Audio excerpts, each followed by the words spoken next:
La réponse de la junte au pouvoir en Guinée n'a pas tardé après la rencontre des chefs d'État et du gouvernement de la CEDEAO au Ghana.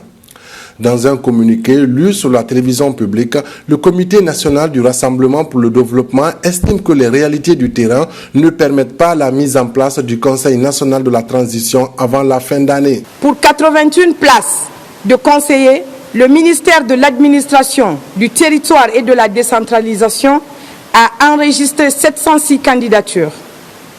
Les négociations nécessaires pour le rapprochement des différentes positions et les délais de déploiement incompréhensibles ne permettent pas au CNRD de tenir un quelconque engagement par rapport à la mise en place du CNT avant la fin de l'année 2021.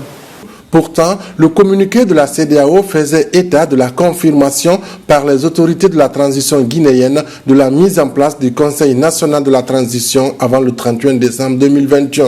Il y a une crise de confiance qui commence à germer et qu'au même moment, on commence à jouer au fier vis-à-vis de la communauté internationale. Je pense que c'est vraiment quelque chose dont la transition guinéenne n'a pas besoin. Cette sortie de la junte a suscité beaucoup de réactions au sein de l'opinion nationale et des partenaires étrangers de la Guinée. Ce communiqué a renvoyé des hantises que la communauté nationale et la communauté internationale pouvaient avoir. Cela veut dire, est-ce qu'il y a sincérité dans l'approche? Est-ce qu'il y a une volonté d'aller dans le bon sens? Depuis la prise du pouvoir par les militaires le 5 septembre 2021, la question sur la durée de la transition reste toujours une équation inconnue.